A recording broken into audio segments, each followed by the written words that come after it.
Hi అండి. అందరికీ నమస్తే. మాఘ పురాణాల కథల గురించి తెలుసుకుంటున్నాం కదండీ! ఇప్పటివరకి మన ఛానల్‌లో 12 పురాణాల కథలైతే తెలుసుకున్నాం కదండీ! ఇప్పుడు మనం 13వ పురాణం కథ గురించి తెలుసుకుందాం. మాఘ పురాణం 12వ అధ్యాయంలో పేద బ్రాహ్మణుడు సుశీలుడు దారి తప్పి అడవిలో ఓ రాక్షసుడిని చూస్తాడు. రాక్షసుడు తన పాపాల వల్ల రాక్షస రూపంలో శిక్ష అనుభవిస్తున్నట్లు చెప్పి సుశీలను సహాయం కోరుతాడు. సుశీలుడు మాఘమాస స్నానం, పూజా విధానాలు చెప్పి రాక్షసుడి వారసుడు భాస్కలుని వద్దకు పంపుతాడు. భాస్కలుడు సుశీలుడు చెప్పినట్లు చేయగా రాక్షసుడు రాక్షస రూపం నుండి విముక్తి పొంది పుణ్యలోకం చేరుకుంటాడు. మాఘమాస స్నానం పాపాలను హరిస్తుంది. పూర్వీకులకు తర్పణం చేయడం వారికి మంచి చేస్తుంది. ధర్మం, పూజాధికాలు మోక్షానికి దారి అని ఈ కథ చెబుతుంది. ఇప్పుడు మనం సుశీలిని కథ గురించి తెలుసుకుందాం. రాజా, మాఘమాస స్నానము వలన వైకుంఠ ప్రాప్తిని ఎట్టి వానికి అయినను కలిగియుంచును. దీనిని తెలుపు. మరి ఒక్క కథను వినుము. పూర్వము గోదావరి తీరమున సుశీలుడు కర్మిష్టి అయిన వేద పండితుడు కలడు. అతడు ఒకనాడు ప్రయాణము చేయుచు దారి తప్పి భయంకర అరణ్యమున ప్రవేశిస్తాడు. ఆ అడవి దట్టమైన పొదలతోనూ ఇంకా వృక్షములతోనూ పులి మొదలగు భయంకర జంతువులతోనూ కూడి ఉంటుంది. అతడు అరణ్యము నుండి బయటకు వచ్చు మార్గమును వెతుకుతూ అటూ ఇటూ తిరుగుతూ ఉంటాడు. అప్పుడు అచ్చట భయంకరుడైన రాక్షసుని చూస్తాడు. వాని పాదములు చంద్ర చెట్టు వలెనున్నవి. పాదములు మాత్రము చెట్టుగా ఉండి మిగిలిన శరీరము భయంకరమైన రాక్షస ఆకారము కలిగి ఉంటుంది. అక్కడి కొమ్మలు ముళ్ళు గాలికి కదిలి ఆ రాక్షసుని శరీరమునకు గుచ్చుకొని రక్తము కారుతూ ఉంటుంది. అతడికి కదులునట్టి అవకాశము కూడా లేదు. ఆహార పానీయాదులను తీసుకొను అవకాశము కూడా లేదు. ఇలాంటి దురవస్థలో నుండి బిగ్గరగా దుఃఖించుచున్న రాక్షసుని సుశీలుడు చూసి భయపడతాడు. ధైర్యమునకై వేద మంత్రాలను చదవడం ఆరంభించెను. హరినామ సంకీర్తములు చేయసాగాడు. కొంతసేపటికి సుశీలుడు స్థమితపడెను. ఓయి, నీవెవరు? నీకీ పరిస్థితి ఏమిటి? చెప్పుమని అడిగెను. అప్పుడు ఆ రాక్షసుడు, మహాత్మా, నేను పూర్వజన్మమున ఒక్క పుణ్యకార్యమును చేయలేదు. నేను చేసినవి అన్నీయు పాపకర్మలే. గోకర్ణ తీరమున మధువ్రతను గ్రామమున గ్రామాధికారిగా ఉండేవాడిని. అందరితో అన్ని విషయములను మాట్లాడేటివాడిని. ఎవరికి ఏ పనియు చేసేటి వాడను కాను. అసత్యములు పలికేవాడను. పరుల సొమ్మును అపహరించి ఉండేటివాడెను. ఎంతయో ధనమును కూడబెట్టి తిని ఎవ్వరికి కానీ ఏమీ కూడా ఇవ్వలేదు. స్నాన దాన పూజాధికములు వేనిని ఆచరింపలేదు. దైవ పూజ అయినా చేయలేదు. ఇట్లందరినీ బాధించుచు చివరకు మరణించి తిని నరకములో చిరకాలముంటిని. తరువాత కుక్క, గాడిద మున్నగు నీచ జంతువుల జన్మలన్నీ కూడా ఎత్తి తిని ప్రస్తుతము నా పాదములు చంద్ర చెట్టుగా దాని ముళ్ళు కొమ్మలు బాధింపగా ఎచటికి కదలలేని ఈ జన్మలో నుంటిని. నీలాంటి పుణ్యాత్ముణ్ణి చూచుట వలన, నీవు చేసిన హరినామస్మరణ వలన నాకు ఈ మాత్రము పూర్వస్మృతి కలిగినది. ఎట్లైనను నీవే నన్ను రక్షింపవలెను అని సుశీలుణ్ణి బహువిధములుగా ప్రార్థిస్తారు. రాక్షసుడు అప్పుడు సుశీలుడు వాని స్థితికి మిక్కిలి విచారించెను. వానిపై జాలిపడి వానిని ఉద్ధరింపదలచెను. ఓయి, ఇచట సమీపమున నీరున్న దాని అడిగెను. ఎన్నడూ 12 ఏజముల దూరమున నీరున్నదని ఆ రాక్షసుడు చెప్తాడు. నీకు సంతానము ఉన్నదాయని సుశీలుడు అడగగా, అప్పుడు ఆ రాక్షసుడు, అయ్యా, నాకు ఆ జన్మలో 4 పుత్రులు. వారు కూడా నాలాంటి వారే. వారి సంతానము కూడా అటువంటి వారే. ప్రస్తుతము నా వంశము వాడు భాస్కలుడను వాడు గ్రామాధికారిగా సున్నాడని చెప్పెను. సుశీలుడు, ఓయి, ధైర్యముగా ఉండుము. నేను నీ వంశము వానితో మాటలాడి నీకు వచ్చిన ఆపదను పోగొట్టుదని పలికెను.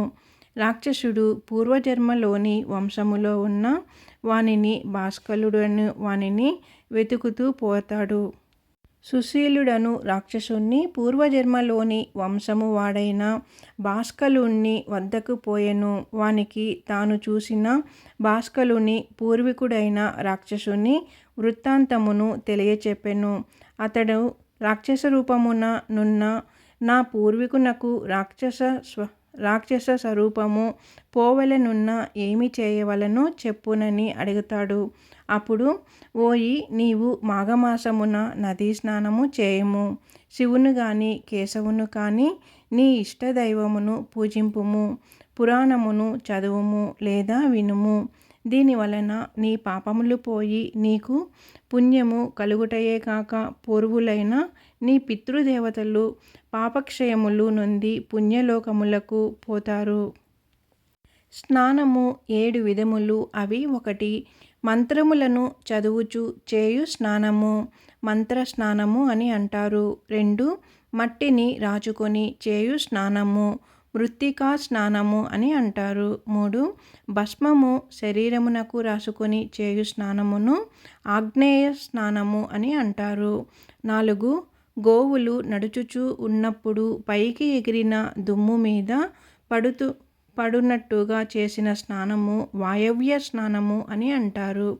5 నదులు చెరువులు మున్నగు వానిలో చేయు స్నానము వరుణ స్నానము అంటారు. 6 ఎండగానున్నప్పుడు వానలో చేయు స్నానము దివ్య స్నానము అంటారు. 8 మనస్సులో శ్రీహరిని స్మరించుచు చేయు స్నానమును మానస స్నానము అని అంటారు. చూడండి, ఇప్పుడు మనం 7 స్నానాల రకాల గురించి తెలుసుకున్నాం కదా, వాటి పేర్లను కూడా. ప్రాంతకాలమున స్నానము చేయలేనటువంటి ఆసక్తులు, వృద్ధులు, రోగిష్టి వారు తదితరులు తడి వస్త్రములతో శరీరమును తుడుచుకొనుట చేయవచ్చును. జుట్టును ముడివేసుకొని స్నానము చేయవలెను. స్నానము చేయునప్పుడు కౌపీనము గోచి ఉండవలెను. తుమ్ము, ఉమ్ము, ఆవలింత, మాలిన్యము మరియు దుష్టులతో మాట్లాడుట మున్నగునవి తప్పనిసరిగా అయినచో ఆచనమును చేయవలెను. భగవంతుణ్ణి స్మరించుచు కుడి చెవిని తాకవలెను. అరుణోదయ కాలమున స్నానము ఉత్తమము. సూర్యుని కిరణములు తాకుటచే ఆ నీరు శక్తివంతమగును. దర్భాలతో సృష్టింపబడిన జలమును స్నానము చేయుట పవిత్ర స్నానమగును. స్నానము చేయునప్పుడు మట్టిని, పసుపు, కుంకుమ, ఫలములు, పుష్పములు నదిలో లేదా చెరువులో నుంచవలెను. శ్రీహరిని లేదా ఇష్టదైవమును స్మరించుచు ముందుగా కుడిపాదమును నీటిలో ఉంచవలెను. బొడ్డు లోతులో నిలిచి సంకల్పాదులను చెప్పుకొనుట, జపతర్పణాదులను చేయుట చేయవలెను. స్నానము అయిన తర్వాత 3 సార్లు తీర్థమును స్వీకరించి ఒడ్డునకు చేరి 3 దోసిళ్ల నీటిని తీరమున నుంచి నదిని లేదా చెరువుకు ప్రార్థించవలెను. 3 మూర్లు ప్రదక్షిణాలు చేయవలెను. నదీ స్నానము చేసిన తరువాత తడి వస్త్రము 4 అంచులను చేర్చి నీటిని పిండుచు పితృదేవతలను స్మరింపవలెను. ఇట్లు చేయుట పితృదేవతలకు ప్రీతిని కలిగిస్తుంది. పర్వదినములలో చేసిన స్నానము మరింత పుణ్యమునిస్తుంది. స్నానము చేయినప్పుడు అపోహిష్టాది మంత్రములను చదువుచు మంత్రము రానివారు ఇష్టదైవమును స్మరించుచు నీటిలో మరలా మునగవలెను. సూర్యుని, గంగను, దేవతలను తలుచుకొని నమస్కరించుచు ప్రదక్షిణలు చేయవలెను. గంగా, యమునా నదులను తలుచుకొని నీటిని వ్రేళ్లతో గీయవలెను. స్నానము దిగంబరుడై చేయరాదు. శరీరముపై భాగమున వస్త్రమును కప్పుకొనరాదు. రథసప్తమి, ఏకాదశి, మహాశివరాత్రి మున్నగు పర్వదినములందు ఆయా దేవతలను కూడా తలుచుకొని నమస్కరింపవలెను అని సుశీలుడు భాస్కలునకు స్నాన విధానములను వివరించెను. అతడు అడిగిన ధార్మిక విషయములను, దైవిక విషయములను వివరించెను. తరువాత తన దారిన తను పోయెను. భాస్కలుడు సుశీలుడు చెప్పినట్లుగా మాఘమాస స్నానమును పూజాదులను నిర్వహించెను. స్నానాంతరమున రాక్షస రూపమునందు పూర్వుణ్ణి ఉద్దేశించి తర్పణం కూడా చేసెను. ఇట్లు మాఘమాసమంతయు చేసెను. రాక్షస స్వరూపమును ఉన్న తన పూర్వీకునకు రాక్షసత్వము పోయి పుణ్యము లోకములో కలిగెను. తెలుసుకున్నాం కదండి 13వ అధ్యాయం కథ గురించి కూడా. అలాగే మనం ఏ స్నానం చేస్తే ఎంత పుణ్య ఫలితం అనేది కూడా తెలుసుకున్నాం కదా. వీడియో మీకు నచ్చినట్లయితే ఛానల్ సబ్స్క్రైబ్ చేసుకొని లైక్ ఇవ్వండి. అలాగే మంచిగా ఓం నమః శివాయ అంటూ కామెంట్ చేయండి. రేపు 14వ అధ్యాయం కథ గురించి తెలుసుకుందాము. ఓం నమః శివాయ, ఓం నమః శివాయ, ఓం నమః శివాయ.